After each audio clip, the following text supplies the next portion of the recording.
To another episode of the Capital Gains Tax Solutions podcast, where we believe most high net worth individuals and those who help them, they struggle with clarifying their capital gains tax deferral options. Not having a clear plan is the enemy, and using a proven tax deferral strategy such as the Deferred Sales Trust is an amazing way for you to exit highly appreciated businesses, real estate, cryptocurrency, so you can create and preserve more wealth by deferring hundreds of thousands to millions of dollars in capital gains tax. For those who know me, my name is Brett Swarts, and I'm founder of Capital Gains Tax Solutions. In each episode, I'm joined by some of the best real estate, financial, wealth, and business minds in the world, where they share their ideas and deal stories. So together we can make complex tax deferral strategies simple and passive income plans achievable. We're also streaming on expert CRE seekers as well. We're bringing on some of the best commercial real estate experts in the world. Hey, I'm excited about our next guest. He's out of the great state of Texas, originally from San Diego, and he's all into real estate investing. One unit to 112 unit properties, residential, multifamily, self-storage, and he does about 20 million a year in volume. And he sources direct to seller distressed properties, recapitalizes, and either holds them in the portfolio or he sells them. He also teaches people the business of showing them how to leverage their time and build their businesses through optimizing their real estate or their exit strategies and strengthening their operational structure and so much more. Please welcome to the show with me, TJ Kosen. TJ, how you doing, sir? Hey, Brett, thanks for having me. I'm doing great. Excellent. For our listeners getting to know you for the first time, would you give us a little bit more about your story and your current focus? Yeah, fantastic. Our main business right now is we're in the North Texas area, and we focus mostly on distressed residential. So we kind of consider ourselves a marketing company. We're really good at getting off-market deals. And then we basically the way we capitalize the best on those is we kind of figure out an exit strategy while we're acquiring it. So that helps us like offer the sellers a better offering on the front end and really kind of maximize what we're able to make on the back end on the property. So that's what we're doing now. Like you mentioned, been kind of around the block, right? My first deal was 112 apartment units way back in the day before the crash. That was exciting. I've done some self-storage. We bump into commercial once in a while, and when we do, we're not afraid to do something with it as long as we get it for the right price. But right now, we're doing just a pretty good volume of the single-family distressed thing. Excellent, TJ. And before we dive into the topic at hand, which we're talking about the ultimate guide to real estate wholetailing, we're going to. I want to take one other step back. I believe you all have been given certain gifts in this life, and these gifts have been given us to be a blessing and help to others. I'm curious, what are those one or two strengths or gifts you believe you were given, and how does that help? How you help and bless people today? I like that. So you start off in business, right? I think you start off in business for usually like a money focus, so some kind of money motivation. You want to retire your family, you want to do something well for yourself, and that's good and to a certain extent. But once you hit kind of a barrier, you start to realize that the more you invest in people and the more you invest in building other people on the team up and allowing them to kind of reach their potential, the more fulfilling you actually are yourself in your own life. So I'm hoping, I don't know if that's like a superpower gift, but I'm hoping that's where we are in our business right now, where we really enjoyed that aspect of it a lot more than just making the extra buck or the extra, the extra transactional revenue. That's becomes at a certain point a little less fulfilling than helping people build up themselves to where they want to be. Yeah, it makes sense. That's great. So it sounds like you have a talent or a gift with leading and helping people achieve their next potential or their greatest potential. Is that a fair summary? Yeah, I think that makes sense. I think that makes sense. I think a lot of people get into it thinking they can just plug a person in and somehow the person is going to make more money, and it doesn't really work like that. What really works is investing in the people, investing their time, investing their skill set, and then kind of getting out of the way and letting them like do their thing in the in the structure that you have in the job, obviously. Excellent. Hey, I love that. Let's keep that in mind as we dive into the first part of the conversation, which is the number one secret to the ultimate guide in real estate wholetailing. First of all, clarify what wholetailing is, because some people might get confused with wholesaling and or I'm not sure what it is. I know I wasn't sure until we started talking before the conversation. So, what is that? And then, what's the number one secret to being successful in that field? Yeah, so everyone knows it's kind of a complicated structure, right? Everyone knows wholesaling, relatively easy. Whatever market you're in is, you buy something for 75% minus repairs, minus whatever, and that's what you're able to make when you wholesale it to someone else. Maybe your market's 80% at the peak of the market, maybe a year ago, you're even at 82% minus repairs, something like that. And then flipping, I think is pretty easy. That's where you put something on the retail end market, kind of shooting for the top of the market. And we have 6 flips going right now, so we still do quite a big volume of those. But for like cash conversion cycle, for turnover ratio, for unknown unknowns where you bump into stuff that you just don't know what you're going to be bumping into, it tends to be a fairly risky exit strategy for us. And it's difficult to have a secondary exit strategy from an entire flip. So we like doing something right in the middle, which is wholetailing, which is kind of like, it's similar to novations really, which is also kind of big in the marketplace. We do a handful of those. But wholetailing is a combination of wholesale and retail, kind of right in the middle. So we'll close on the property and then we'll fix up the property to hit a specific price point. So not necessarily a full blown out flip where we're trying to just, compete with everything that's at the top of the market, but we're kind of scaling back from that and scale back ideally like pretty far. The keys to success, well, we can go into like how to make that successful, but that's like the nutshell of how you do it is close on it. So you have the transactional risk, but now you have control of the property as opposed to wholesaling. There's a lot of issues with it becomes more difficult to maximize your profit if you can't close on the deal. And then we try to decrease our actual like product based risk by not doing massive blown out renovations on the property, but really trying to identify like a price point where this property, if we do like these repairs, we'll hit this price point on the back end. And it's a good strategy for the right property and for the right buyer profile. Okay, so I think I'm getting it. It's basically not just putting every investment into a box, and it's looking at it. You kind of mentioned in a little bit of the intro, like what's the highest and best, not just the highest and best use for the profit, but what's the highest and best use as far as its efficiency, right? So that doesn't mean we're gonna do a full on renovation on every single thing. It's more like, okay, given where we're at, how quickly can we turn this property? You mentioned the cash conversion cycle, so perhaps that's that ratio, right? So understanding, how much to put into each deal and the time it's going to take, and maximizing the profit. Is that a fair summary, TJ? Yeah, and obviously that's always a moving target. There's always a lot of kind of subjectivity to it, but it definitely summarizes it in a perfect world for sure. Excellent. So, what's the number two secret to, or I guess now the number one secret to making that happen? Since we just kind of defined what it is, um, what besides, I guess maybe volume and just doing the sheer numbers that you guys are doing, what would be the number one secret to making this thing really work? Yeah, 2 years ago I would have said this is definitely the secret for wholetailing. I think it might even be in this market. The secret to actually like maximizing your money in any kind of deal flow is identify at any point of the deal process, at any point of whatever the deal is, identify the target buyer avatar for the property based on the submarket, based on the condition of the property, based on the condition that I can get to the property to with minimal effort, and then identify what is the likely buyer that's going to buy that property.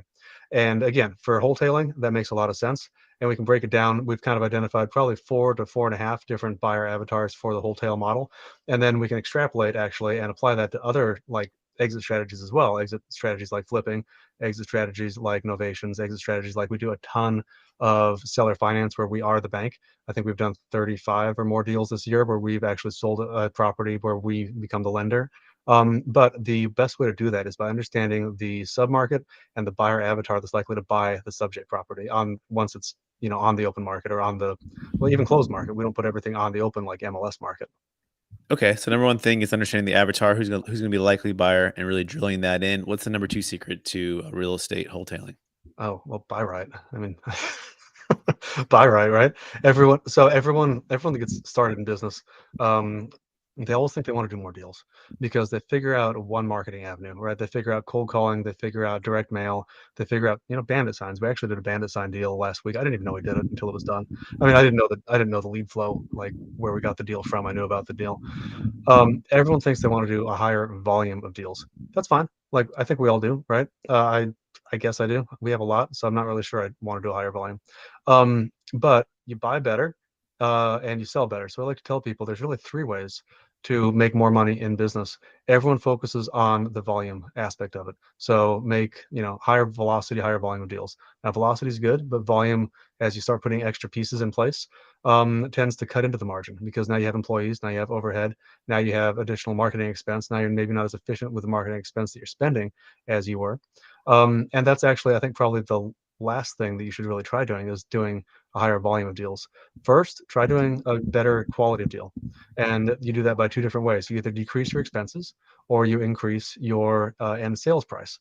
So you decrease your expenses by simply buying better, having better conversations with better qualified sellers, and this like having a differentiation between you and your competition in the marketplace. We very often, and it's not a brag because it happened 4 times in the past month and a half, we've beat our competition in negotiations by $40,000 to $50,000 lower than the competition in the past 8 weeks. We know this because we've seen our competitors' contracts, and now we'll have a discussion about our competitors' contracts.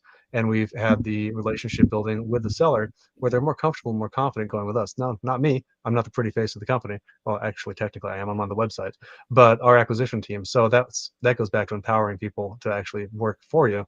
Is I'm not talking to sellers. I haven't talked to a seller in a year and a half, but we have the team that's able to do that and able to build these relationships with these people. So that allows us to buy better. And then how do we sell better? Well, now we understand the buyer avatar for the property that we're trying to sell, or the likely buyer avatar. Obviously, anyone can buy it. We don't have a problem with that. But who's the likely buyer for this? Is it going to be another investor, another flipper? Is it going to be someone who's a owner finance buyer? Is it going to be a homeowner that wants some equity because the house is dated, but they can put some sweat equity in and make the house livable and very nice as it is? Who's going to be the buyer that's likely to have this property? So that allows us to do all three. Now the volume piece was actually the third thing that we added to the equation. The first thing we added was probably selling better, so that's where wholetailing comes in. And the second thing we added was buying better. Um, and then the third part of our equation was higher volume.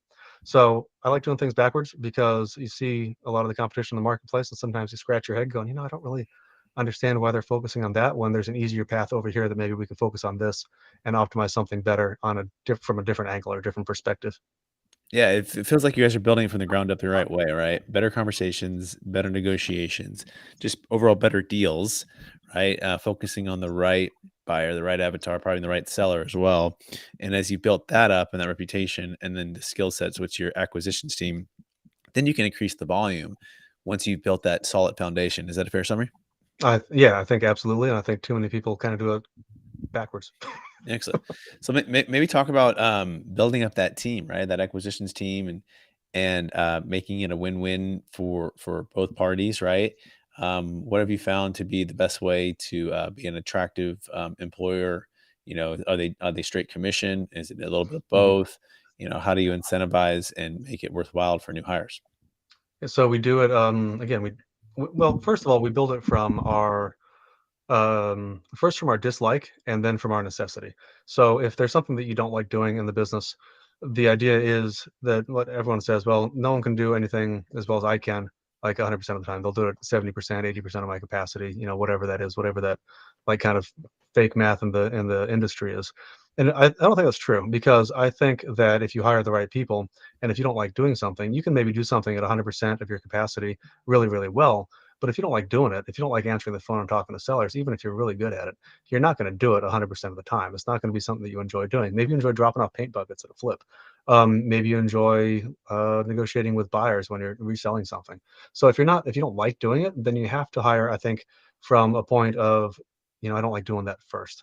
And then you figure out, well, how am I going to empower that person to do the right thing for themselves in terms of maximizing their income. And then there's kind of industry standards, obviously, for like commission structures and that kind of stuff.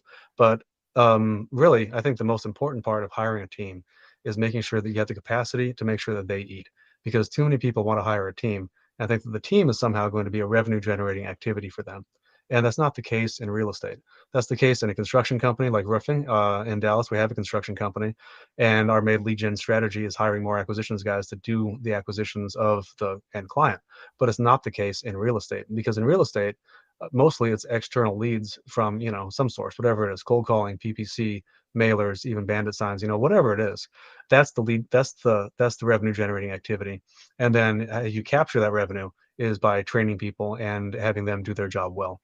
So you have to fill the funnel first in order to hire someone, and you have to make sure that the person that you hire is capable of actually performing to a level. Honestly, I think our team performs way better than I do when they're on appointments because they enjoy building relationships, they enjoy talking to the sellers, and they have really one binary task. At a certain stage of growth, you can have a multiple like disciplinary team where teams can do multiple things, and that's very useful in the growth phase. But as you hit more of a kind of stabilization and then increasing the volume stage, you really have to have people that are really, really good at one or two things. And so you have an acquisitions guy that's dedicated 100% of his job is buying stuff. You have a dispo, side, and 100% of their job is selling stuff. And maybe they can do some property management or something too, because there's some, transitional skills that are similar. But now you have to make sure that, okay, if they do that job 100% of the time, are they able to eat? Are they able to sustain their themselves. And a lot of people, again, if you think that an acquisitions guy is going to make you more money, you're absolutely wrong. Better leads and better training is going to make you more money. And then you put someone in the position and it's able to maximize on those two, like things that your company has. Wow, yeah, tons of wisdom there, TJ. Couple nuggets there. You said one binary task, and I like how you specialize in acquisitions or dispositions, and that's all they're doing every day is just trying to acquire or dispose. They're not Hmm. mixing those two. No. I wonder, in the context, and by the way, you can learn more about TJ Kosen by going to reiaf.com. That's reiaf.com. I wonder, TJ, if setter versus closer, right? So how you apply Mhm. that model, or moving to the, maybe longer sales cycles. Yours maybe tend to be, I don't know what your average sales cycle is for your deals that you're doing. But I'm curious if someone has a longer sales cycle and, you just need, even more leads, setters, and some of the deals take longer to actually come to fruition. How might you change the strategy for a setter versus a closer and such? So I think I definitely understand what you're talking about. I think that depends a lot on the lead type and the urgency of the lead. So not all leads are created equal, and not all leads, you can have a high urgency lead with a low urgency average lead flow type. What I mean by that is if you have a PPC lead or a direct mail lead, it's inbound and there's a relative sense of urgency with that lead. And that takes a somewhat different skill than a long-term follow-up with like an outbound cold call type lead or a more of a nurture type of lead. So it's not necessarily so much. I don't know if it's so much the setters versus the closers. The way we approach that is one is a really fancy CRM that costs a lot of money, and I don't know how to use it. I've never logged on to it, but that tells us what's going on with the leads at multiple stages in the sales cycle. And I have a guy that manages that instead of me because that's not my core competency. Um, and then one thing that we do is we really take the lead based on the face value of the lead. So a lot of people in the industry want to disqualify the lead because they're burning through a high volume of low quality leads.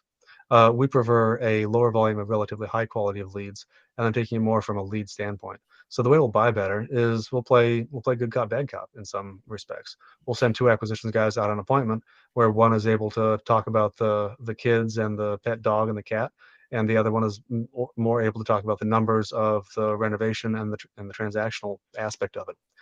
Our average talk time, for example, on a relatively high quality lead, on an inbound lead for a first contact, is probably 30 minutes.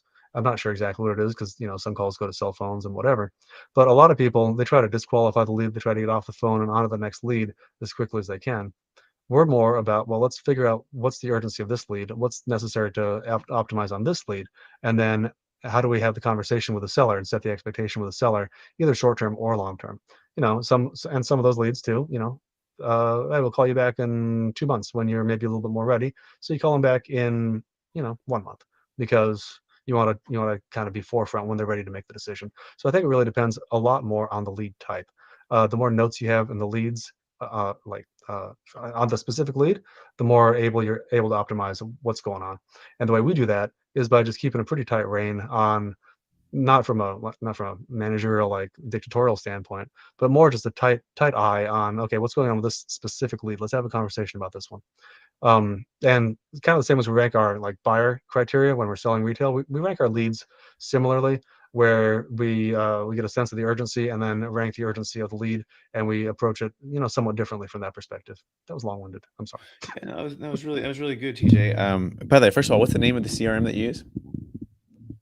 Shoot, we use a Salesforce based one. I don't remember what the I don't remember. All I know is it was 7 grand a year ago, and I thought it was a real pain in the butt. And now now we've already paid that, and now it's just a couple $100 a month. But it's good. We don't like Podio. We were on that before with Beast Mode. Buddy of mine owns the Beast Mode add-on to Podio. I like it, but it's very clunky. Salesforce, it's a beast in itself, but it's very dynamic and like versatile in the marketplace. So the guys like it. Again, I legitimately do not know my login to it because I never logged into it.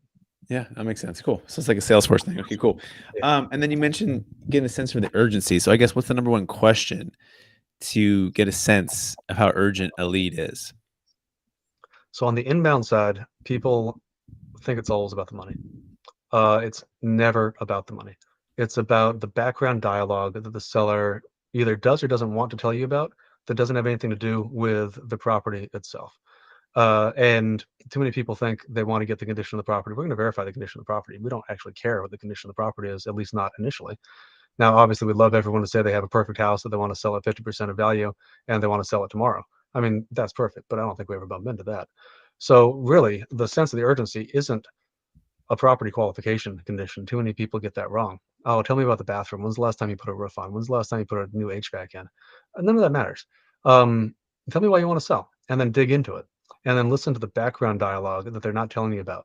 Build a relationship by you hear a dog bark in the background. Ask about the dog. Um, Ask about whatever it is that they're not telling you, that they either want to tell you or don't want to tell you, that's going to be a key indicator of why they want to sell. That's where you're able to actually negotiate. Again, three pieces: volume, buy better, sell better. That's where you're going to be able to buy so much better than your competition. Okay, yeah. So the cool thing, yeah, the reason behind it is sometimes they might not even know, right? Until you're actually talking to them, asking the questions, and you're digging in, and you're getting curious, and you're getting them curious too, and open minding to what it is. And Chris Voss in his book Never Split the Difference talks about the thing called the Black Swan. And the Black Swan is the one piece in the negotiation that, if you knew, it changes everything, right? And it's the black swan, meaning it's something that's unique and kind of in the background, like it's not something that's just on the forefront. So I like the way you say that. Tell me why you want to sell. And then you said a key thing, you start to observe and listen and really listen, right? And really try to observe and perhaps even ask even more detailed questions. Like Chris Voss puts it, he labels emotions. And I wonder what you think about this, TJ, where, hey, it sounds like, it feels like, it seems like, you know, whatever that emotion is around that, whatever that topic about selling or whatever it might be, and then be quiet and see what they say. It's not even asking questions, as more just making observations of what they're saying. Can you touch on that, TJ, if that's resonating? Yeah, absolutely. Because you don't know if you project your expectations. Think of it this way, I guess, right? The reason like wholesaling or investors get a bad rap in the industry is because an average residential agent thinks that the only thing the seller wants to do is maximize their money. Now, as a investor, I mean that's our motivation, so that's true. But in the distressed field, it's not about maximizing their benefit, because what has a higher psychological impact than maximizing a positive? Well, that's easy, is minimizing a negative. So what's a negative on a house? What's a negative on a distressed house that you inherited that's stacked literally full of, well, my bookshelf's a little messy, but like the stacked full of stuff, right? I've walked through houses that were 4 feet of trash on the ground. What's their, is their thing maximizing their positive? No, it's minimizing their negative. Same thing with, airship house. What is, same thing with maybe a pre-foreclosure type of lead. What's their, now, they might be a little bit in denial about their actual urgency, but really what they were trying to do is minimize their pain. Their pain is, I don't want to get foreclosed on and have lose all my equity and set the stuff, have the sheriff set the stuff on the curb in 2 months. I inherited a house with, 4 feet of trash in it, or maybe I'm living in a house with 4 feet of trash in it. I know I'm not going to maximize my actual economic, like ARV perspective. What do I want to do? I want to get out of it. I just don't want to deal with the stuff. So we listen to this background dialogue and the sellers tell us about it. And if it's so, there's always motivation, there's always urgency. If there's high urgency, like a pre-foreclosure, and low motivation, then we'll approach that lead very different than if there's high urgency, if there's high motivation and low urgency. So what I mean by that, pre-foreclosure, high urgency, but potentially low motivation because they're pushing off their problems. Now, we can talk about the types of people that tend to do that. There's no judgment on that, but sometimes they need to be educated about, hey, no, you have an actual foreclosure coming up literally in 4 days. There's nothing else you can do except for sell to us or someone like us, and we know we can get it done, and here's why. So we'll take a harsher stance on that lead than someone who maybe inherited a house that again is full of stuff and they just don't want to deal with it. What they want to hear is, hey, you know what? Take what you want and leave what you don't. That's all they want to hear. Um, oh, you mean anything? Like, yeah, we don't care. Like, don't worry about it. Anything you want, take the gold bars, take the guns, take the cool stuff, take the silverware. We're not going to outline it for them, but leave, the milk jugs, leave the diapers. Oh, you'll do that for me? Yeah, that's the service we offer. Again, so high motivation, low urgency versus low motivation, high urgency. I think I said that right. I'm not sure. Is going to dictate a little bit about how we approach the lead and how we're able to negotiate with the prospect. We're talking with TJ Kosen. It's Kosen. You can find him on Instagram, LinkedIn, Facebook, and you can find him also at reiaf.com. That's reiaf.com. Cool. Well, we went into some sales and some psychology there. So I appreciate that, TJ, being able to adapt well. I imagine you do that a lot because you talk to a lot of people over the years. And so very, very cool. I want to shift a little bit into capital gains tax portion of the show. And then we'll talk about, we'll do like a lightning round. You ready? Absolutely. All right. So, what would you say your biggest frustration when it comes to the 1031 exchange as it pertains to exiting highly appreciated businesses, real estate, or other assets? I think the identification timeline is probably the biggest hassle. We haven't done a ton of them, but we've done a handful of them, and it's always the identification and the ability to close on time, either from a sales on the previous property or on the acquisition on the upcoming property. Yeah, we call that the shotgun wedding, right? Where you're running out of time and you have to buy a deal, and all of a sudden the seller has all the leverage, right? Because they know you're in Mhm. that 1031, and you may or may not have bought that property for a number of reasons, especially given where the interest rates are at right now, and the sellers maybe haven't adjusted their price expectations, and so you end up getting to a deal that may not make sense in a debt position that doesn't make a lot of sense.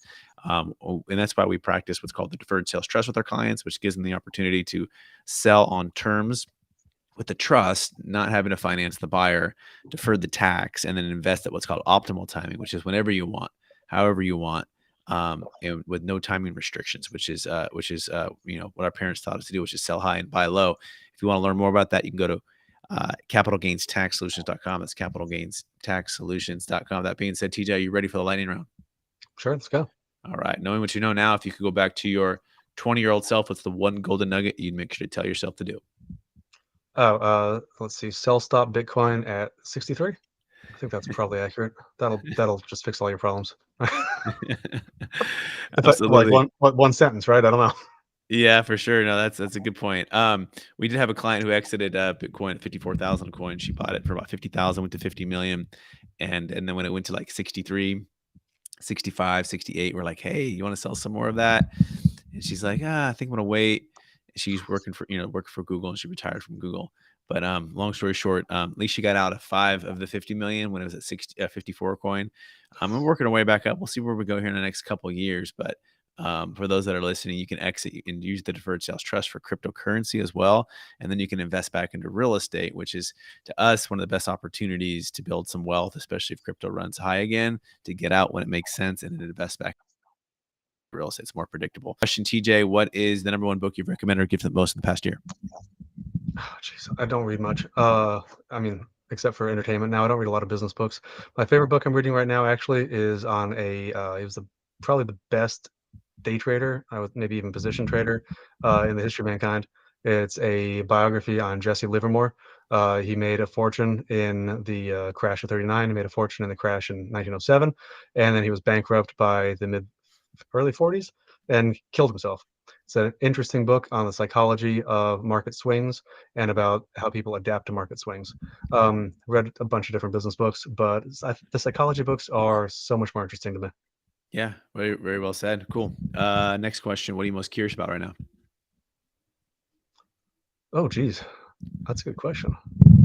I think what occupies most of my like free time is my let's see, my daughter's 4, and we just built a backyard garden. I didn't know I was a gardener, and it's really fun and fulfilling to see her go out there and watch little things grow and develop. So that's I think that's what I'm actually most looking forward to. Right on. I got a son who's 4.5, almost 5. So he's in a cool age like that too. Um, Second to last question. What's the number one leadership quote or theme that you strive to live by?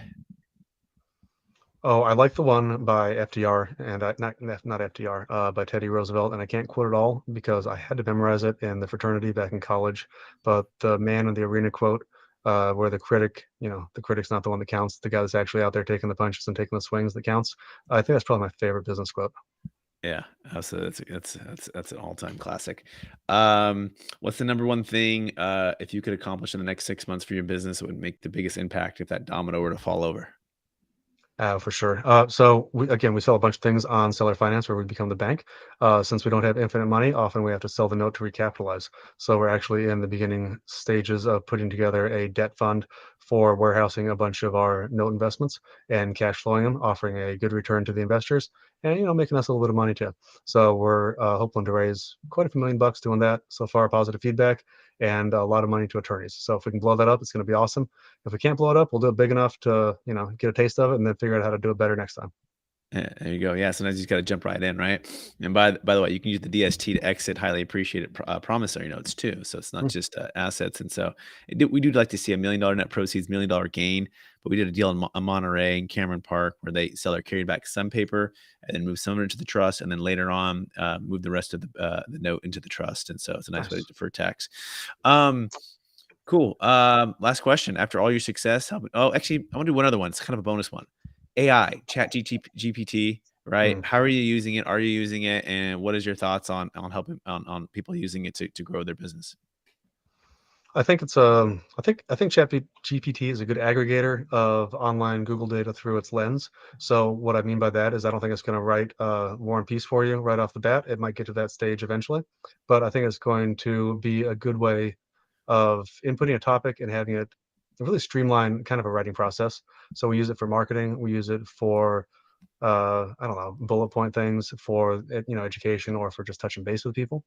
And then I think where people have the best like opportunity of using it is kind of the same thing. Is giving it guidance, or the other way to do it is inputting a bunch of like stuff that you wrote and said, "Hey, summarize this and make it sound clearer for me." Whatever that might be. If you're not a writer, so I think it's a good editing software. I think it's a good directing like software taking direction. And I think it's got huge potential in a lot of other fields that are I don't think the technology is quite there exactly yet for just like autopilotifying, but I think it's definitely a hugely useful tool in the business.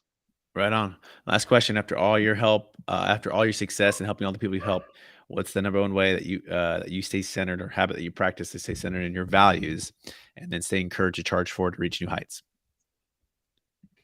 Yeah, for sure. So I think the spiritual aspect of life is very important. I think structured religion actually is a lot more important than a lot of people tend to think it is online. And I think having a comfortable understanding of where you are in your life and what your objectives are, I think is huge for family development, for business development, for personal development and growth. On the more physical side, I think staying physically active is very important. So working out, playing golf, bike riding. From San Diego, I used to surf a lot, used to kayak a lot, used to scuba dive a lot. Don't do that quite as much now living in Dallas, but I think those are the two biggest things that allow you to kind of be there for your kids down the road and develop your personal life to its fullest. Cool. Right on. TJ, I want to thank you for being on the show. I want to thank you for sharing so much wisdom with us. I want to encourage you to keep using the gifts of, investing in others to help them achieve their full potential, and have that fulfillment come and just drive you forward to help more and more people. For our listeners who want to get in touch with you, could you remind them one last time what's the best place for them to find you? TJKosen.com is probably a fantastic place to find me, REIAF.com, if you want some of the more businessy stuff. And then since I'm a pretty creative guy, TJ Kosen all over Facebook and Instagram. And I think, what do you call it? LinkedIn too. Yeah, I forgot I Yeah. had a LinkedIn. I don't like it as much as I should. Right on, TJ. Thanks so much. I also want to thank our listeners for listening to an episode of the Capital Gains Tax Solutions podcast. We're also streaming Expert CRE Secrets podcast, where we believe most high net worth individuals and those who help them, they struggle with clarifying their capital gains tax deferral options. Not having a clear plan is the enemy. Using a proven tax deferral strategy such as the Deferred Sales Trust is an amazing way for you to exit highly appreciated assets, and are doing some wholetailing, wholesaling, getting into real estate, taking action, building a business, and like TJ's doing, building a team and helping people achieve their fullest potential on your team can bring a lot of fulfillment. So we encourage you to take action with what you've heard today. If you want or need an exit plan for your next highly appreciated asset, go to capitalgainstaxsolutions.com. That's capitalgainstaxsolutions.com. As well, you can check out our new book. We hit the #1 seller for real estate and wealth categories are the two on Amazon. Pretty cool. You can check out the book. It's called Building a Capital Gains Tax Exit Plan. That's on Amazon. Hey, we appreciate everyone out there. We